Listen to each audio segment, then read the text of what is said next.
You need to be referencing music all the time, mainly to understand your room and understand the levels that you're working to. So I listen to most of my music via Tidal software, which I really like because it shows the master. But also high definition stuff on YouTube is really helpful, just so that I can get a level on what's going on in my room, how things sound bass wise, top wise, things like that. So when I'm mastering for people, I always ask them to send me reference tracks of things they've been listening to, and I also ask them to send me their reference home mastering sessions. This is all just so I can get an awareness of their levels and what they're thinking level wise. It doesn't matter to me the EQ and stuff because I'm going to do that myself. I know that like the back of my hand, but it's just managing their expectation on level. So how I then reference these against what I'm doing as I'm doing them. Now I know my room and I know how loud things are because I use Tidal, for example, so I can listen to the masters of certain tracks that I like. And so then I can know, okay, that's the kind of level I'm listening to all the time. So naturally, I hear things at that level and think, oh, that sounds quiet, or that doesn't sound as pushed. Just get used to that reference level in your room.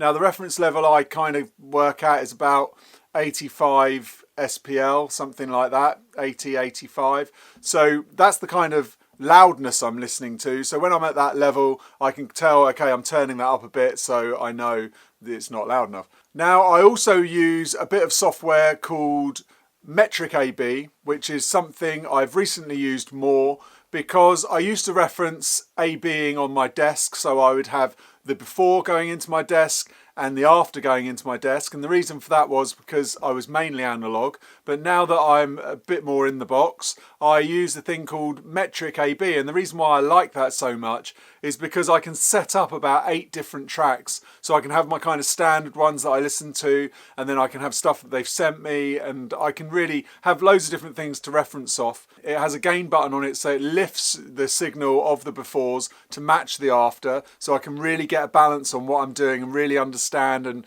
it makes me work much, much harder by having that level exactly the same, because you can make like half a dB makes a massive difference on the before and after to how you make things sound.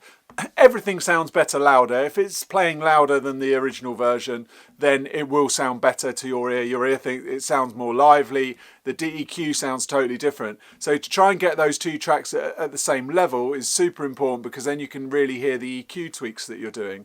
So I use Metric AB for that. If you haven't got that, then yeah, use a desk, but you're going to need some kind of way of lifting the input signal, because sometimes going into the equipment, I might be going in at say 10 dB less than I am coming out. So I need to have something where I can lift that up. On a Maselect desk, they do have an input monitor knob to make that louder. So that's what I use. That's what I have used in the past. Mega important. Reference tracks, always important to get the level right and to understand where people are going, and also just to get a vibe and know your room and to train your ears on music that you already know. So I hope that helps you. Please subscribe to the channel. Till next time. Bye-bye.